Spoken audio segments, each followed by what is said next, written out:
Hey guys, welcome back to Ironside Ranch. So this is kind of an interesting situation because we own an inspection company. I don't do a lot of inspections anymore, but I do a number of them during like real estate transactions, and so I still have some that I have to do. And a lot of the houses that we come into are like this, right? It's some vacant, rundown investor buying special. This is like a $40,000 house in like a terrible neighborhood. I get here, the whole place looks like it's kind of been ransacked, but the front door and the back door, both of which are unlocked.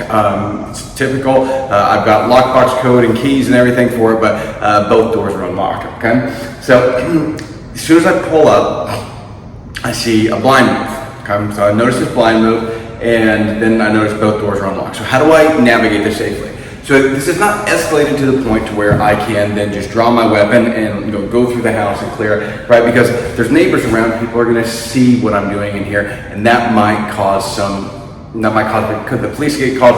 And what if I'm drawing my gun and it's the homeowner in here doing some work, right? So there's a number of things that could be going on. So first, let's establish when we're doing one-man room clearing, we have to establish, is this a time to get out a lethal weapon or not? Is this a point in time where I can justifiably have my firearm ready to go? So if I hear a bump in the night, yeah, I know nobody else is supposed to be at my house. I can have my firearm out and be searching with it, trying to figure out what exactly I need to do. I have some options there. When I'm searching something like this, I don't have that luxury because I'm not just going to pull my firearm out and start searching when I could be pointing it at a homeowner coming around the corner, which could result in certainly in criminal charges, right? Because it's illegal to point a firearm at somebody, it's a felony. So that's one thing that we want to talk about, and we want to make sure that we understand that beforehand. So how do I go through this? Well, let's just say that the principles of clearing the house are the same whether I am armed or whether I am not armed. So whether I'm going through with just a flashlight, this is why all of our inspectors carry nice big bright flashlights I've got strobe effects, I've got all sorts of different options I can do, but it's a nice big flashlight, so it's a striking implement, right, if you know how to use a Kubaton. A lot of our classes, when we do our women's defense classes and stuff like that, we talk to them about carrying Kubatons on their keychain, so this is also another option, depending on what kind of flashlight you carry, because my everyday carry, right, is this wedge from Streamlight. So this is it's a nice bright flashlight. It doesn't have that defensive bevel on there, and it doesn't have that strike capability. So let's jump into how we're actually going to clear this. So again, remember the principles of slicing and pine and everything. It's the same whether we have a weapon or not, because I'm trying to keep this door jam between myself and whatever bad guy might be there. Here's the issue we run into.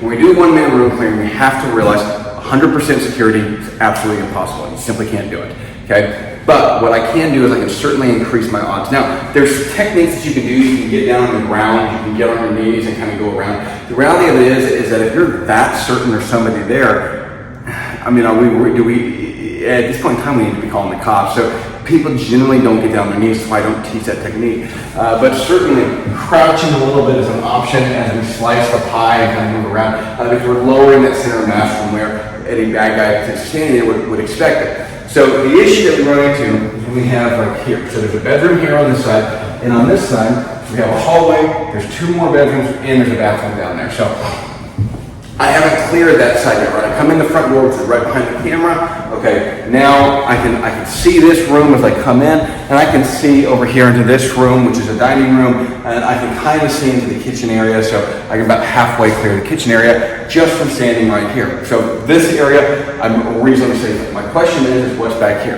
okay? So I can kind of get a feel for the layout of the house as I'm entering in. So once you start understanding construction, you can kind of say, okay, so I know this way's going to be a bedroom, there's going to be a hallway this way, because I know this house is kind of a linear house, right?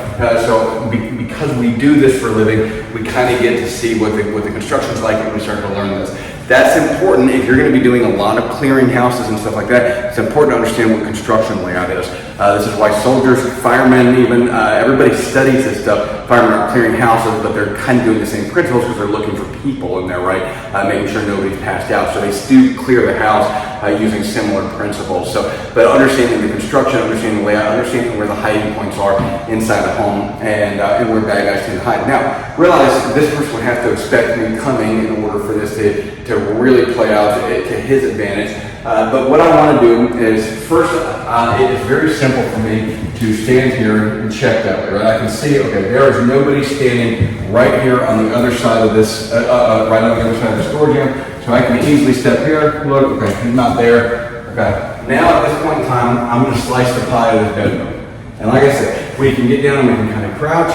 I've got my light up. I don't actually need my light right now, but I certainly have it up. So as I'm coming by, I'm just going to take a quick look there, make sure nobody's coming down that hallway, and slice my pie. Okay, cool. Now we can step over this way. We move my camera. Now at this point in time, we can see there's a closet right here, right? So this is that same bedroom. So we're standing right in the entryway now. Now I want to slice the pie this way, and I'm simply going to look around this archway. And it's kind of hard to get the camera angle in here, but that's, so I'm slicing the pie now the opposite way, okay? Again, keeping an eye down this hallway, I know that there's nobody there. I can kind of keep taking a look over my shoulder as I slice this. So I'm right here, I can look back.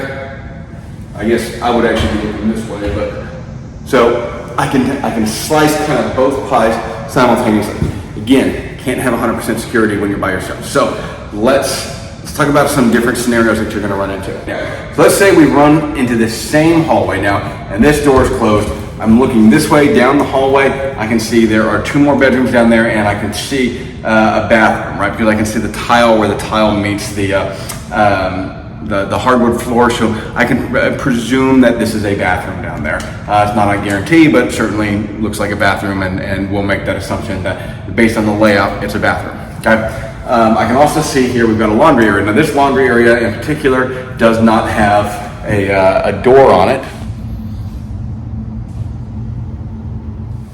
So without having a door on it, it's very easy for me to clear. And I can actually get around this enough to make sure that nobody is sitting there on that far corner right waiting for me. Now on the other end of this, I can see that there is a door going into the kitchen. So somebody could have moved to the kitchen, seen me come here, but again, this, I can see this number of doors in this layout, so I can see a door to the right going back into the kitchen where I've already cleared half of that. I can see a doorway going down there to the end of the hallway, and I can see what looks to be another bedroom here, and I can certainly see my bathroom. Okay. Now, what I have behind me is I have this door here. So this door, I have 2 options here. 1, I can go ahead and clear this door, or 2, I can ignore it.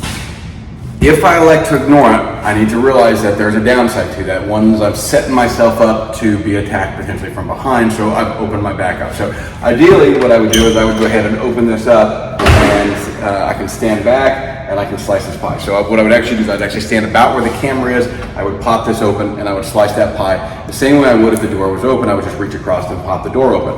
Then we've got our closet here, I would come around, slice the pie that way, clear that room, all while I'm able to take looks over my shoulder and look back this way and make sure that nobody's coming down that hallway. Now, there's another option that you can do to these doors. I don't like this option because you end up inevitably giving the bad guy or the person in your house or wherever you're at, you end up potentially giving them a weapon or something like that, and just the reality is you probably don't have something on you. But you have an option here. I'll show it to you real fast. You can take something, so we're inspectors, I carry a screwdriver. I can take this screwdriver and I can set it right on top of the doorknob, okay? Just like that. If that is on top of that doorknob like that, when somebody opens that doorknob, that would fall. That would be a huge loud bang that's falling right onto hardwood floor.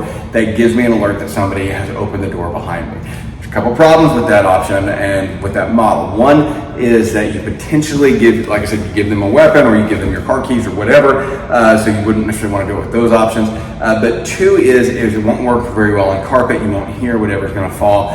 So this is not really something that I would consider an ideal way of doing it, but it would certainly be an option if you had a choke point that had 3 different ways that somebody could come at you and you could only clear one at a time. Okay, all of a sudden I can take something, set it on that door handle and clear these other 2 areas or clear this other area. So it's not really applicable to this particular choke point. It could be applicable to other ones. So keep that for what it may serve your purpose. This is not something you would use in team clearing. This is only something that you'll use in one-man room clearing. Okay, all right, let's move down the hallway.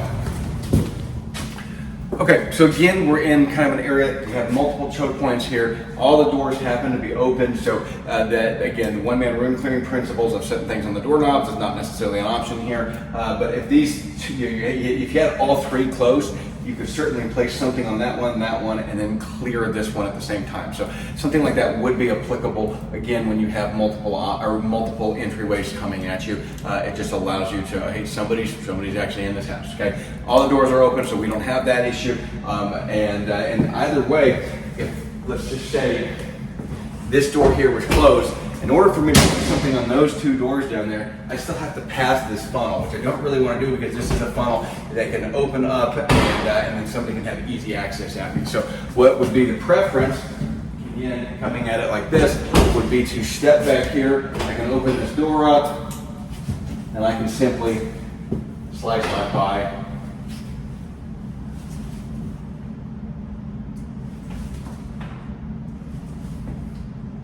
Taking a look behind me as I clear, keep looking, nobody's coming. Okay, cool. I've sliced my pie all the way around.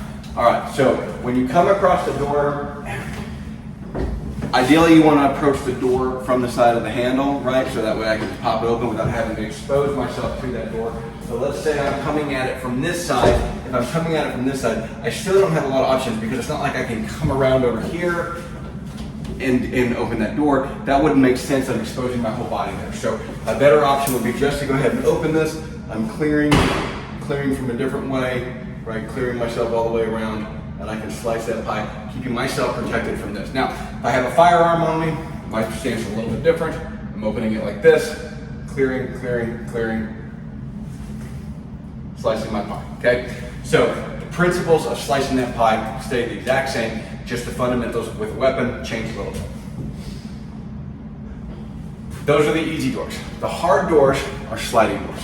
When you have sliding doors, like a pocket door or something like that, those make it a little bit harder, but the worst ones would be a closet door. The closet has two sliding doors, right? Because you can slide one, somebody can still be on the other side, slide the other, somebody can still be on that side. So it's kind of the worst one. You really have to enter into that. And so again, same sort of thing. What we would do is if this was that door, say right here, I would slide this door over. And again, I'm just gonna slice my pie around and I can keep a good eye on everything, keeping doors and door jambs between me and a potential offender if at all possible. That's always our goal, to keep this and the doorway between us and the offender at all possible. Remember, firearms are not necessarily an option, right? We can't clear everything we see or everything we hear with a firearm out. So we have to practice clearing without that. So I want to have a weapon, right? So my flashlight is probably my best weapon here. It's got a blinding factor, it's got a striking factor, it's got a lot of different options in here. A nice heavy duty flashlight for clearing is certainly a big benefit. Just because you can't have a gun doesn't mean that you necessarily shouldn't have a weapon, right? So I'm a big advocate of you having a weapon, whether it's a flashlight, whether that's having your Kubaton, even if it's just you grabbing a screwdriver, right? Having a weapon on you in some capacity is definitely advisable in this situation. So don't think because I'm telling you not to have a gun on you or not to have your gun out, doesn't mean I'm not telling you to be prepared to not have a weapon on you. Now, in this case, when I cleared this house, I told you that the blind was moving. What it happened to be is it just happened to be, I guess, maybe a gust of wind because the back door was open, had moved the blind. It's also possible somebody went out the opposite door as I was coming in. That does happen with us periodically with homeless people living in these houses. But this one, like I said, it's kind of a little bit run down. It's not bad. The camera doesn't really do it justice because it's still got hardwood floors and decent paint. But you look at some of those other bedrooms and you got graffiti on the walls and stuff. It gets a little bit more more hairy as you enter into it.